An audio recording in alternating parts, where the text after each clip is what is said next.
Hi, this is Dan Heisman, and we're going to have another video to help you play chess better. This one's going to be oriented more toward lower level players again. I got an email requesting me to make a video that's kind of a beginner's guide to analysis. So we've talked about thought process, and analysis is the main type of thought process. So, or maybe I should say it's the main component of thought process.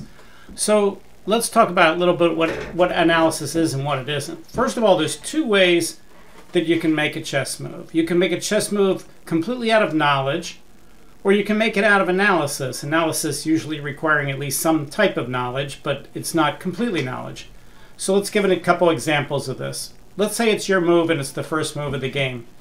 And you studied your openings and you say, I'm an e4 player, so you play e4. That's making a move completely out of knowledge. And you say, okay, I'm knowledge, I don't have to figure that out. I just was practicing e4, I'm reading about e4, I'm going to play e4. Nothing to analyze. All right, let's say black plays e5 and you say, oh, I studied this too. I'm supposed to play knight f3, and that's the move that I play when people play e4, e5, so you're completely making that move out of knowledge. But now let's say black plays d6 and you go, uh-oh, I only studied knight to c6. I know what to do against that. It's in my knowledge, but I have no idea what I'm supposed to play when they play d6. So now you're using analysis. Now, analysis could be something that's augmented by your knowledge. Like right here, you could have knowledge that, oh, I want to get my pieces out, I want to control the center. Those are things that are knowledge. And your knowledge helps you come up with what's called candidate moves. A candidate move is the move that you're considering during your analysis. So you might say here, for instance, oh, well, I know about knights before bishops, and I want to get my knight toward the middle, so maybe knight c3 is a candidate move. All right? When you're coming up with candidate moves, that's the beginning of your analysis. It's not the end of your analysis, it's the beginning of it. You could say, oh, I need to get my bishop out. Where could I put my bishop? Okay, I could put it on e2. I could put it on d3. Maybe to a beginner that looks good because he's guarding the e4 pawn. I could put it on bishop c4. Oh, good, that's that square where I can do like a scholar's mate against him. That looks good. Ooh, I can check his king with a bishop. Ooh, I could do that. So these are all ideas that I could do. You can come up with more candidate moves. You could say, well, maybe I should continue to pressure the center. Maybe I should play d4. And that way I'm attacking this pawn twice and it's guarded once. And if he doesn't do anything, then I'm threatening to win that pawn. Or I can play d3. That way both my bishops can move. And so on. So you're coming up with candidate moves. Now that's not the end of your analysis. As I said, that's just the beginning. Where else could you use knowledge? Well, knowledge could be used if you have a famous tactical pattern. For instance, suppose we get to a typical back rank mate position. All right, white to play here, and you say, oh, I studied this in a book. This is a tactic. I can check with my rook on the back rank, and his only move, now you start to analyze after you use the knowledge. He can put his rook in a way, but I just take it off and it's checkmate. So this move is mostly knowledge. It's the knowledge that you got from studying back rank mate checkmate patterns. Rook checks. And the only analysis you need to do is, well, if he does put the rook in the way, I can take it. So there's mostly knowledge here and a very tiny bit of analysis. All right, let's have about an endgame position. Suppose you have a king and a queen, and your opponent has a king. Well, in these kind of positions, I'm working from knowledge. I know how I want to win these positions. Usually I put him in a box with my queen and knight move away, and I drive him into a corner. Right here, I've got the king in this corner, so I want to make the box smaller. This is all knowledge. I'm not analyzing anything. Queen to f4 makes it smaller. Whichever way he goes, I'm going to go the same way. If he goes down to the right, I'll go down to the right. If he goes straight up, I'll go straight up. And this is knowledge. Let's say he keeps going straight up and I go straight up and he goes down to the right. Well, now my knowledge tells me this is not the ideal spot to checkmate him, because if I bring my king up to g6 and he's on g8, it's going to be a stalemate. This is not something I'm analyzing. This is something I've known. I teach this So I know this pattern. So I know that my queen doesn't belong here on f6. It belongs on e7 or g5. This is knowledge. So I put my queen on g5. He moved down to the right. I moved down to the right. Now he goes here, and now my knowledge is that if I make the box so small that he only has one square, that means he can't go to another square, and it's stalemate. If I don't know that, I'd have to analyze it and say, oh my goodness, queen g6 is stalemate. But I already knew that, so I don't have to analyze it. I just won't play that. And now I know I want to bring my king up to like f6 and stay outside the box and then play queen g7 mate. So I know that I could play something like king f2 here. Again, this is all knowledge. I'm not analyzing this. I know that if I bring my king up like this, then no matter where his king is here, I can checkmate him with the queen. So that's knowledge. All right, so let's grab kind of a random position. I like to go, let's go to the library of my friend Al, and we'll pick out a random position here to analyze. Okay, here's a game number 31. Examine. I have no idea what this game is, but we're going to analyze %31. Okay, so let's try to pick a position in the middle of this game. Let's take an early position to analyze. Forward 24. That's 12 moves. Okay. So black has just played queen takes e6, and it's white's turn. All right, so what does white want to do? Well, in order to analyze the position, we need to know what's going on. So first we should count the material. Both sides have 3 minor pieces, 2 rooks, 6 pawns, a queen. White has the 2 bishops, so white's ahead the bishop pair, meaning he has 2 bishops and black doesn't. It's white's turn. And I could look at my safety table here. I can analyze my checks, captures, and threats. All right, so let's look at some checks. All right, so bishop to b5 is check, but he could just take my bishop, a takes b6. So what am I doing when I'm analyzing like that? I'm looking for candidate moves. I'm looking for moves that are forcing, like checks, captures, and threats. And then I imagine the move. I imagine it. Use my imagination. I say, okay, bishop to b5 is a check. Okay, I imagine that my bishop on d3 has moved to b5. Let's circle my piece and show that where he's going. I'm moving my bishop from d3 to b5, and I imagine it's there. So now I simply in my mind, I imagine that the d3 square is empty, and that the b5 square now has the bishop on it. That's called visualization when you imagine like that. So I'm visualizing my bishop going to b5 as a candidate move. And then I realize, oh my goodness, if I have that bishop on b5 and he just takes me with the pawn, what am I getting for losing my bishop? And the answer is nothing.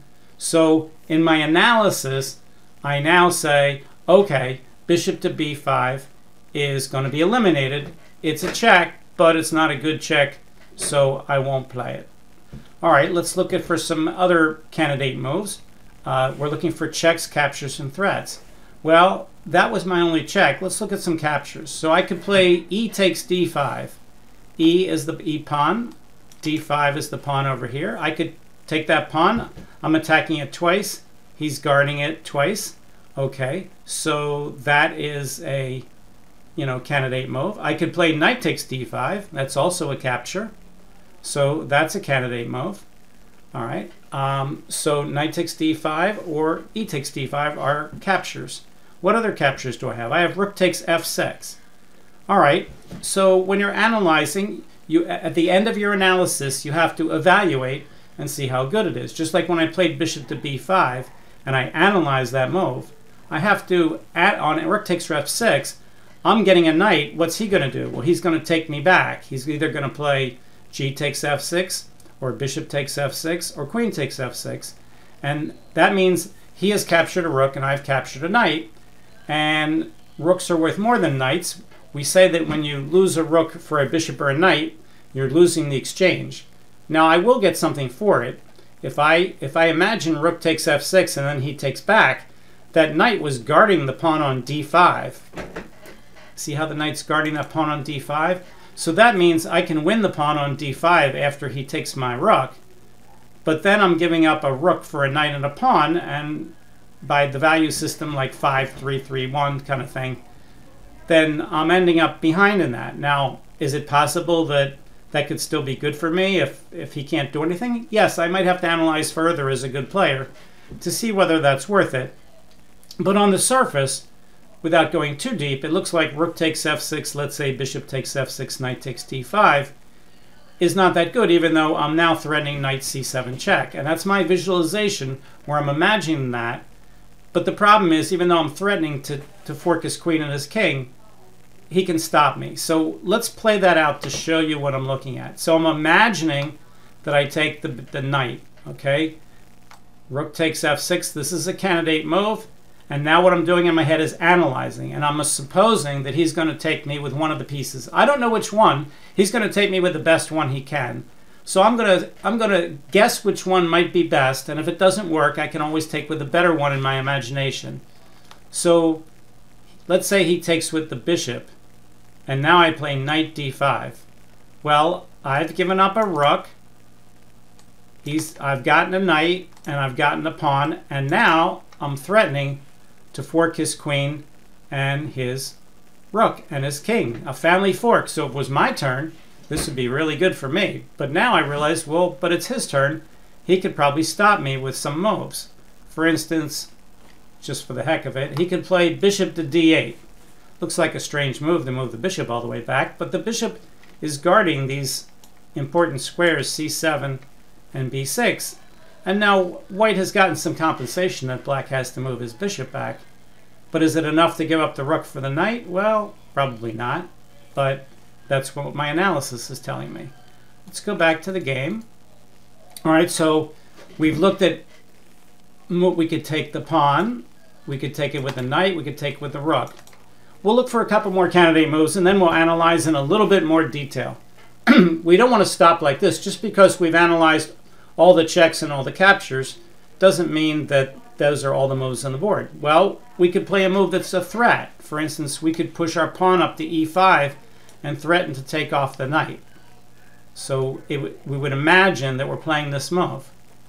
All right, why would I do that? He could just take me for free. Would I get anything for that? Well, I might. If he takes the pawn for free, maybe I could skewer the queen and the bishop and pin the bishop to the king. That's pretty interesting. Or maybe if he takes, I could develop with a tempo. I could bring my bishop out and attack his queen. Is that going to win his queen?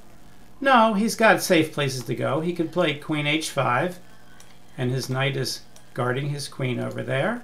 He could play queen to e6. Maybe then I could attack it with the rook. Or he could play queen d4, but now I've got knowledge again. Again, I'm imagining all this in my head. Really, I'm all the way back here, and I'm looking at, if I play e5 and he plays queen takes e5 and I play bishop f4, what if he puts his queen over here on d4? And then my knowledge is, oh, I know that. I have bishop to b5 check, winning the queen. But you say, oh, but the pawn can take the bishop, and the answer is, that's okay. I get a discovered attack on the queen and I win it. So that means I'm looking at e5, queen takes e5, bishop f4, queen d4. But why would he ever do that? He's not going to do that. I'm just proving that he wouldn't. And then I have bishop checks, and he takes, and I take off his queen. But that's not forced. That's just hoping that he does something bad. And that's not what I mean by hope chess when I tell people don't play hope chess. If you don't know what I mean by hope chess, I have another couple videos on hope chess. But bishop f4, then I'm just proving that he couldn't play there if he does that. And besides, if I play e5 and attack his knight, he doesn't have to take the pawn with the queen, even though it's probably a good move.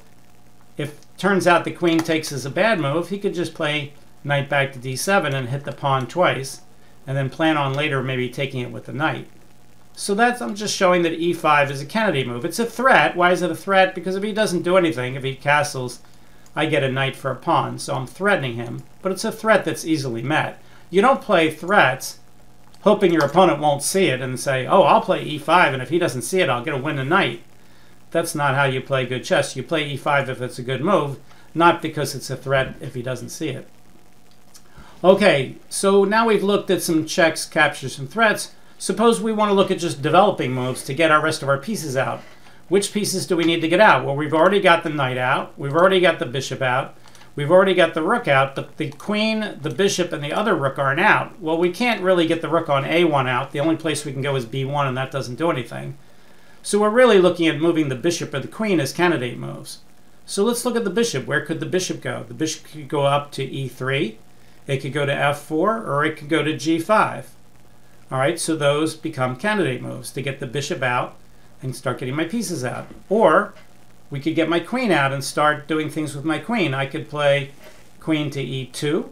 I could play queen to f3 to get my queen into the game. So that's possible. Those are all candidate moves. And I have to imagine them and evaluate them and see what happens. So let's look at the capturing sequence with e takes d5. And let's see if that gets us anywhere. All right, so let's say we play e takes d5. Now he has to take back, or else I win a pawn for nothing. So let's say he takes with the knight. He can't take with the queen because I play knight takes d5 and I win his queen. So we're imagining e takes d5, knight takes d5. What could I do then? Well, I could play bishop c4 and pin the knight to the queen. That's an interesting move. He would probably play knight takes c3, hitting my queen in that case. What else could I do? I could play knight takes d5, and he would have to take back queen takes d5, and then I could get a discovery on his queen with the bishop. But I don't see anything good I can do. If I play bishop to b5, he can't play check. He can't play a takes b5 because I'll play queen takes d5 and win his queen. But he can just play queen takes b5 and say thank you for the bishop. So again, let's show that to see what I'm analyzing. I'm analyzing possible sequences. You can't just stop after the first move and figure out what's happening because it's not quiescent. Quiescent means quiet, means there's no more checks, captures, and threats that are consequence. So after knight takes, I still have some checks, captures, and threats. I can threaten with bishop c4. I can capture with knight takes d5. I could attack his queen with rook e1. I've got lots of things I can do here. So I can't just stop. I have to keep analyzing in my head. So I'm going to imagine pawn takes, knight takes. And the line I just said was knight takes d5, queen takes d5, bishop b5, check. And here he can't play a takes b5 because I win his queen. Unfortunately, it doesn't work because he plays queen takes b5. And I'm looking kind of silly here. Okay, so let's continue to analyze there. E takes d5, knight takes d5. I can play knight takes d5, or I can attack his queen. Let's say I play, I don't know. Let's say I play e takes d5, knight takes d5, queen f3, attacking the knight some more. I'm just looking for moves that develop with a threat. Well, now I have the interesting idea that if he moves the knight, maybe I can take off his b7 pawn and hit his rook. For instance, if he plays knight takes c3, I can play queen takes b7, attacking his rook and threatening to take the rook or the knight on c3. And that looks pretty interesting. So e takes d5, knight takes d5, queen f3. If he moves the knight anywhere but taking my knight, I think I can play queen takes b7. On the other hand, I'm threatening to take off his knight on d5, and he doesn't have any moves that guard that knight. I'm attacking d5 twice, and it's only guarded once, and none of his other pieces can guard it. So if he moves the knight to a random square and I play queen takes b7, he could save the rook by playing a move like queen to c6, but then I'm winning a pawn for nothing. So let's analyze that line in some more depth. E takes d5, we're just imagining all this, it's visualization. E takes d5, knight takes d5, queen f3, skewering the knight on d5 to the pawn on b7. If knight takes c3, I'll play the Zwischenzug, in-between move, queen takes b7, and attack his rook. If he now saves his knight, by moving the knight on c3 somewhere, I'll take off his rook, queen takes a8. All right, so that's my visualization, but if you're not that good, let's play it out and show you what I'm looking at. E takes d5, he can't take with the queen. If he doesn't take back at all, I win a pawn. Knight takes d5, queen f3.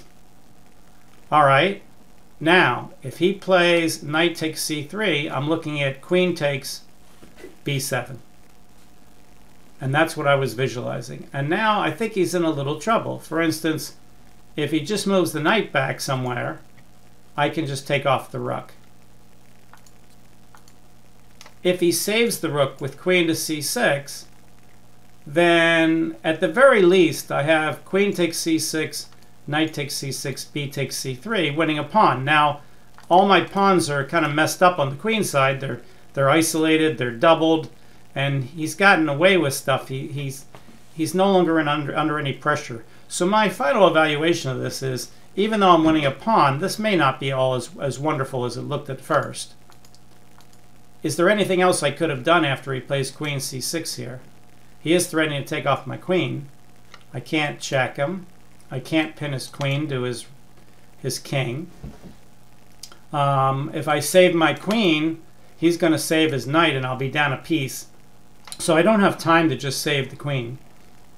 So I'm thinking now that my evaluation of this position is after queen takes, knight takes, pawn takes, that white's doing fine. He's got the bishop here in the endgame. He's got the extra pawn.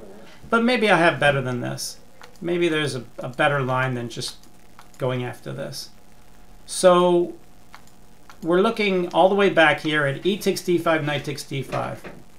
Okay, so what else could I do? Well, we already said I could play rook to e1 in those lines. E takes d5, knight takes d5, rook e1, hitting the queen.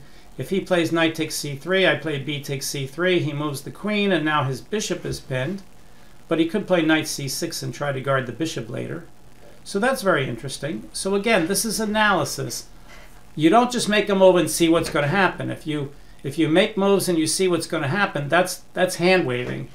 You don't want to hand wave a chess position. You don't want to say, well, I'll take the pawn and see what happens.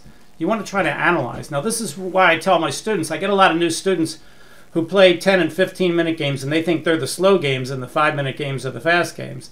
But actually, these 15-minute games are pretty fast. If you're not a good player and you're trying to get better, playing 15-minute games or even 30-minute games is not enough to allow you to practice doing what we're doing in this video. You need to practice this each and every move for, years and years and years to get good at it. Practice may not make perfect for you, but practice will make you better.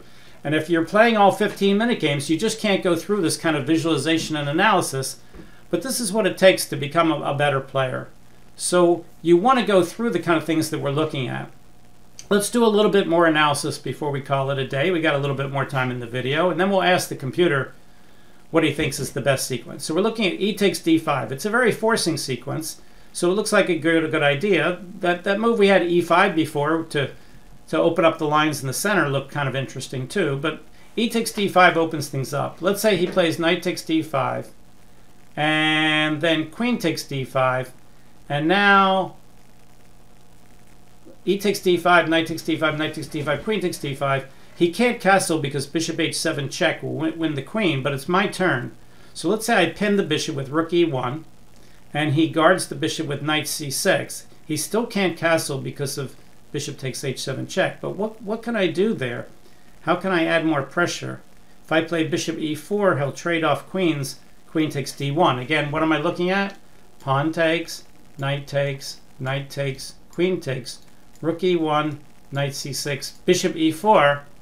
And I said, well, he'll just play queen takes. I could play rook takes, and now he can't castle. Why not? Because if he castles, I take off the knight. Oh, well, I guess he can castle. I take that back. Taking off the knight isn't that good for me. All right, so let's go back. I'm pretty sure that doing something like this to open up the center is good. The question is, what move order do I want to do it in? After pawn takes, knight takes, I could play bishop f5, hitting the queen and hitting the knight twice, but he still has knight takes c3.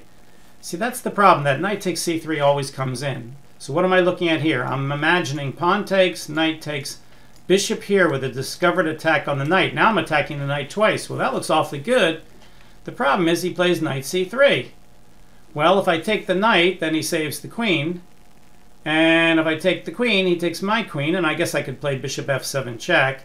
But then I won't be able to take the knight on d1 because my bishop will hang. What am I saying? Bishop takes e6, knight takes d1, bishop takes f7 check, king f8, and I can't take the knight. But the good thing is the knight is trapped, but if I move my bishop out to try to trap the knight, he can take the pawn. Interesting stuff. Okay, so in this position, white's down a piece. That's not good. All right, let's go back. So white has a lot of stuff here. He has But, you know, I'm not trying to really find the best move for you. I'm just trying to explain how I analyze what I'm doing. How do I know when to stop? I try to stop when it's quiescent, when there's no more checks, captures, or threats of consequence. Sometimes that means I have to look 2 or 3 moves deep. Sometimes I don't have to look that deep. In this position, I do have to look about 3 or 4 moves deep to try to figure out a little bit what's going on. And I'm pretty sure that probably playing something like e takes d5 is maybe my best move. Rook takes f6 we already saw was interesting and probably gives white some initiative, but it probably wasn't enough. Opening up that e file looks pretty dangerous. You know, I could even take the pawn, and when the knight takes, I could, you know, do something with my knight to threaten him. You know, but, you know, I thought that knight takes d5, queen takes d5, getting his queen hanging in some lines was a good idea. For instance, suppose white just develops in that line. Suppose white plays pawn takes, knight takes, queen takes, and now simply plays a move like, I don't know, what's a nice attacking move I can play here? I'm looking at bishop f4. We looked at rook e1 before, rook e1, knight c6. I could even play queen to e2. So the idea of queen to e2 is I'm hitting the bishop. If he castles, I just take off the bishop. But if he tries to develop, then I can play bishop c4, skewering the queen to the f7 square. And then I could take the f7 pawn check. And that would be pretty much winning for me because I'd be up a pawn, I'd have the bishop pair, and he can't castle. And that would be monstrously good. But what else could he do here? He can't castle. He can't move the bishop. Let's say he tries to move the queen somewhere. If he moves the queen to e6, at the very least I could trade queens and he has an isolated e-pawn that I can easily attack and is hard to guard. For instance, I can play queen takes, pawn takes, rook e1, and if he tries to guard it with like king f7, I can play bishop c4 and it's bye-bye pawn. So, what else can he do here? I guess he could try to move the queen back.